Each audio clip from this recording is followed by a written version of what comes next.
Hello everyone, this is Nilufar Neha Khan and welcome to our YouTube channel Shikshalata. आज हम बात करेंगे डीएसएसबी पीजीटी हिस्ट्री की तैयारी आप किस तरीके से करेंगे। जैसे कि आप सभी को पता है कि अब आपके पास बहुत ही कम टाइम है।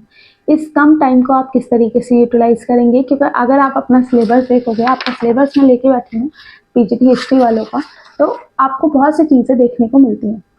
किसी भी एग्ज़ाम को क्रैक करने के लिए बहुत सी चीज़ें इंपॉर्टेंट होती हैं, सिर्फ पढ़ते रहना ही इंपॉर्टेंट नहीं होता।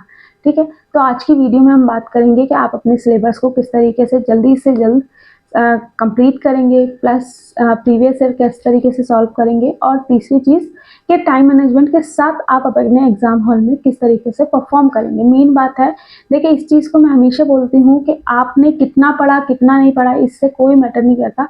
आपका एट द एंड सिलेक्शन हुआ या नहीं हुआ, ये चीज़ें मायने रखती हैं आपके लिए भी और सबके लिए भी। तो थोड़ा सा स्मार्टली चीज़ों के साथ डील करते हुए अगर चलेंगे तो इंशाल्लाह आप लोगों के लिए बेहतर चीज़ें होंगी। बाकी पढ़ते सब है, लेकिन स्मार्टली चीज़ों के साथ डील करोगे तो इंशाल्लाह सारी चीज़ें आपकी परफेक्ट होती चली जाएंगी। ठीक है, आज की वीडियो में हम सारी चीज़ों के बारे में डिटेल में बात करेंगे और कोशिश करेंगे कि आपके डाउट क्लियर कर सकें। और एक चीज़ और, कई बच्चे के इस तरीके से कमेंट्स आ रहे हैं कि मैम एग्ज़ाम पैटर्न में कुछ चेंजेस हुए हैं या नहीं हुए हैं, या पहले वाला वो एग्ज़ाम पैटर्न है। दूसरी चीज़, एक और कमेंट मुझे देखने को मिला जो कि इस तरीके से था कि जो पार्ट ए है, ठीक है, जनरल पार्ट जो है उसका सिलेबस चेंज हुआ है, या फिर किस तरीके से हम उस सिलेबस के साथ अपने सब्जेक्ट को मैनेज करें। ठीक है, सारी चीज़ों के बारे में आज की वीडियो में करेंगे बात, और कोशिश करेंगे कि सारे डाउट आपके क्लियर कर सकें। हो सकता है वीडियो लंबा हो जाए, लेकिन याद रखिएगा कि इस टाइम को अगर ये टिप्स और ये सारी चीज़ों को आप फॉलो कर लोगे तो इंशाल्लाह आप लोगों को सारी चीज़ें पता चल जाएंगी। और हाँ, यहाँ पर मेन फोकस करेंगे आपके सिलेबस पे। ठीक है, आपका सिलेबस में लेट के बैठी हुई हूँ, चाहे वो आपका सब्जेक्ट का सिलेबस हो या जनरल पार्ट का सिलेबस हो, या फिर चाहे आपका टीचिंग मैथोलॉजी का सिलेबस हो। ठीक है, सारे ही पार्ट्स पे हम डिटेल में डिस्कशन करेंगे।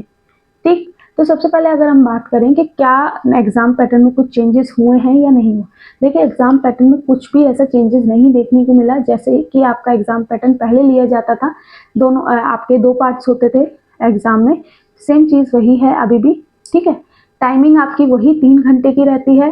ठीक है, आपके सामने क्वेश्चन भी 300 देखने को मिलेंगे, 200 आपके सब्जेक्ट के और 100 आपके जनरल पार्ट के। ठीक है, ये सारी चीज़ें आप लोगों को पता चल गई। दूसरी चीज़, नेगेटिव मार्किंग यहाँ रहती है, तो आप तुक्के नहीं बैठ सकते, तो आपको डे 1 से थोड़ा सा अपने आप को संभाल कर चलना पड़ेगा। कॉन्सेप्ट पे क्लैरिटी रखोगे तो इंशाल्लाह सारी चीज़ें बेहतर होती चली जाएंगी। ठीक है, एक चीज़ और बता दूं कि एग्जाम पैटर्न में आपका कोई भी ऐसा खास चेंजेस नहीं देखने को मिला है, जैसा पहले था वैसा ही है। लेकिन यहाँ चेंजेस क्या देखने को मिले कि आपको आपका ऑफिशियल सिलेबस मिल गया।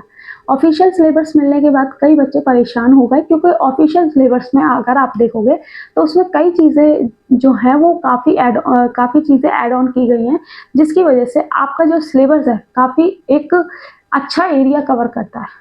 ठीक है, यहाँ पर अगर आप सिलेबस अपना कंप्लीट देखोगे तो देखिए इंडियन हिस्ट्री, हड़प्पन सिविलाइजेशन, अगर पूरा सिलेबस देखें तो आपको एंशिएंट हिस्ट्री, मिडीवियल हिस्ट्री और आपका मॉडर्न हिस्ट्री, ये तो है ही है। प्लस आपको वर्ल्ड वाइड भी आपको कई बहुत ज़्यादा अलग टॉपिक देखने को मिले, जो कि आप आपके एमए में पढ़े हैं, या फिर कई बच्चों ने वो टॉपिक्स अपने ग्रेजुएशन में पढ़े हैं, तो वो टॉपिक्स भी आपको देखने को मिले हैं। ठीक है, तो कई बच्चे इस तरीके से कंफ्यूज हो रहे हैं कि इन टॉपिक्स को किस तरीके से करें। देखिए आपके जितने भी जो ये टॉपिक्स हैं, इन सभी के नोट्स हम प्रिपेयर कर रहे हैं। ठीक है, तो थोड़ा टाइम लग रहा है, बट आपको जैसे ही प्रिपेयर हो जाएंगे वो आपको अवेलेबल करा दिए जाएंगे। क्योंकि यहाँ पर अगर आप देखोगे ना, तो कई जैसे कि चाइना वाला टॉपिक आपका, ठीक है, और ये वेस्टर्न पॉलिटिकल थॉट्स, ये आपका पॉलिटी का टॉपिक है, लेकिन आपको हिस्ट्री में देखने को मिला है। ठीक है, social and political thought in India, ये भी आपका टॉपिक पॉलिटी का है, जो कि आपका ये, और ऐसा भी नहीं है कि ये दोनों टॉपिक आप 12th के लेवल पे पढ़ते हैं, नहीं, ये आप ग्रेजुएशन, जो बच्चे पॉलिटिकल साइंस ऑनर्स करते हैं वो लोग ये सारे टॉपिक्स पढ़ते हैं। तो यहाँ पर एक चीज़ समझ आती है कि आपका अच्छा खासा सिलेबस आपको दिया गया है, और अच्छे खासे सिलेबस में आपको अच्छी खासी मेहनत करनी है। आप इस सिलेबस के साथ आप किस तरीके से चीज़ों को लेके चलेंगे, देखिए कोई भी टॉपिक आपको छोड़ना नहीं है। ये हो सकता है कि कुछ टॉपिक पे अच्छी कमांड करेंगे, कुछ टॉपिक पे थोड़ा सा देखते हुए चलेंगे प्रीवियस ईयर के अकॉर्डिंग, ठीक है।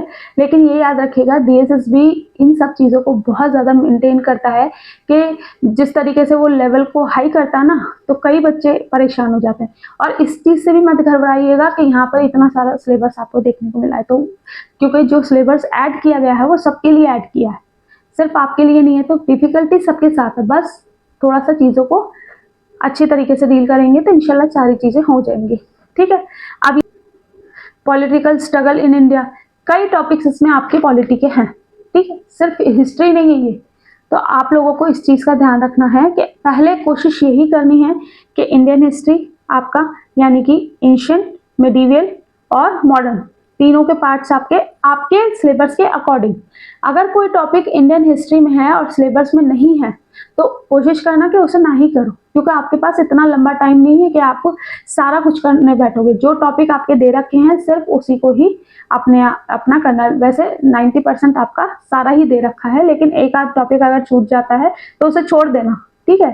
फिर क्या करना है, एंशिएंट, मिडीवियल और मॉडर्न, तीनों जो आपकी ये सारा सिलेबस आपको कहाँ मिलेगा, 6 to 12 तक की एनसीईआरटी में ये सारा सिलेबस आपको मिल जाएगा हिस्ट्री का, ठीक है। इसके बाद अगर हम बात करें आपका ये कंटेम्प्रेरी वर्ल्ड, ठीक है, ये वाला टॉपिक, ये सारा ऑलमोस्ट मिल जाएगा इसमें। लेकिन कुछ टॉपिक्स हैं जो आपके फर्स्ट ईयर, सेकेंड ईयर या फिर आपके एमए तक के हैं, जैसे कि आपका research methodology and historical investigation, ठीक है, ये टॉपिक नया देखने को मिला है। तो ये टॉपिक आपको, आप या तो ग्रेजुएशन लेवल पे पढ़ते हैं इस टाइप के टॉपिक, या फिर आपको अपने मास्टर्स के लेवल पे पढ़ने पड़ते हैं, ठीक है। तो इन टॉपिक को थोड़ा सा साइड रखिएगा, क्योंकि ऑलमोस्ट कह सकते हैं 70% जो सिलेबस आपका आएगा वो वर्ल्ड हिस्ट्री से, मॉडर्न हिस्ट्री से, मॉडर्न इंडियन हिस्ट्री से, और आपका मेडिवियल से और एंशिएंट। ये 70 या 80% आज सिलेबस आपका यहीं से ही कवर किया जाएगा। 20% में से 10% आपका पेडागोजी हो गया, और 10% ही आप ये समझ के चलिएगा ये जो नए टॉपिक ऐड किए गए हैं ना इनसे। अब ये भी मत सोचिएगा कि ये नए टॉपिक ऐड किए हैं तो हम इन टॉपिक्स को छोड़ ही देते हैं, क्योंकि यही टॉपिक रहेंगे जो इनकी सिलेक्शन दिलवाएंगे। क्योंकि आपको पता है डीएसएसबी में एक एक नंबर के लिए एक नंबर से बच्चे रह जाते हैं, 0.25 से भी रह जाते हैं, ठीक है। तो आपको हर एक मार्क्स के लिए अच्छी परफॉर्मेंस करनी है और कोशिश करनी है कि कुछ भी ना छूटे। पहला अपना सिलेबस कंप्लीट करना है, दूसरी चीज़ प्रीवियस ईयर को एनालाइज करना है, ठीक है। थोड़ा सा टाइम तो लगेगा, लेकिन थोड़ा सा टाइम को अपना मैनेज करते हुए चलिएगा। और जो वर्किंग पर्सन्स हैं उन लोगों से रिक्वेस्ट है कि थोड़ा सा टाइम मैनेजमेंट के साथ ही अपनी चीज़ों को कंटिन्यू करिएगा, क्योंकि एक टॉपिक को पढ़ने बैठ गए तो पता नहीं चलेगा कि आपका पूरा दिन कब निकल गया, ठीक है। तो टाइम मैनेजमेंट के साथ पढ़ेंगे तो सारी चीज़ें बेहतर हो जाएंगी। और ये याद रखिए, पहले एक ओवरव्यू ले लेंगे सारे टॉपिक्स का, ठीक है। फिर इन डीप हमें किस तरीके से पढ़ना है कि हमारे प्रीवियस ईयर किस तरीके से उससे क्वेश्चन पूछे जाते हैं। प्रीवियस ईयर से आपको ये पता चल जाएगा कि एट द एंड एग्जामिनर आपसे किस तरीके से क्वेश्चन पुट अप कर रहा है, ठीक है। ये सारी चीज़ें क्लियर हो गई। फिर प्रीवियस ईयर हो गए, सिलेबस हो गए। तीसरी चीज़ हमें मेन फोकस करना है प्रैक्टिस पर, क्योंकि एट द एंड आपकी परफॉर्मेंस प्रैक्टिस पर ही निर्भर करेगी। कई बार इस तरीके से बच्चे करते हैं कि पढ़ते चले जाते हैं लेकिन प्रैक्टिस नहीं करते। आप ये चीज़ याद रखिएगा, आप कोई भी टॉपिक करेंगे उसके सेम डे आप उसके जितने भी क्वेश्चंस बन सकते हैं उस टॉपिक से रिलेटेड आप उन्हें प्रैक्टिस करेंगे हर हाल में। उससे क्या होगा, एक मतलब एक आपके माइंड में ना सेट होने लग जाएंगे टॉपिक, ठीक है। और फैक्चुअल इंफॉर्मेशन भी आपकी सेट होती चली जाएगी, ठीक है।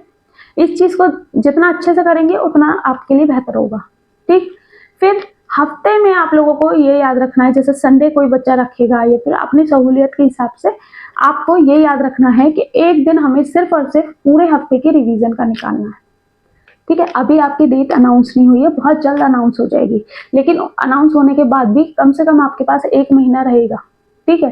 तो इस चीज़ को याद रखिएगा कि आपके पास अगर आप थोड़ा सा एफर्ट्स ज़्यादा डालोगे तो सफिशिएंट टाइम हो जाएगा, आप सारी चीज़ों को मैनेज करिएगा। और डीमोटिवेट बिल्कुल मत होना अपने सिलेबस को देखते हुए, ठीक है, क्योंकि सिलेबस जो है वो सबके लिए सेम है, आपके लिए ही सेम है, फिर इसके बात करें आपके 10% जो कि टीचिंग मैथोलॉजी है आपका, तो उसमें आपको किस तरीके से, उसमें नॉर्मल से टॉपिक्स हैं। अगर आप थोड़ा सा, इसमें भी मैं कोशिश कर रही हूँ कि जल्द से जल्द आपके नोट्स बना लूँ, लेकिन एक चीज़ याद रखिएगा कि हर चीज़ में टाइम लगता है, बनाने में भी और चीज़ों को प्रेजेंट करने में भी।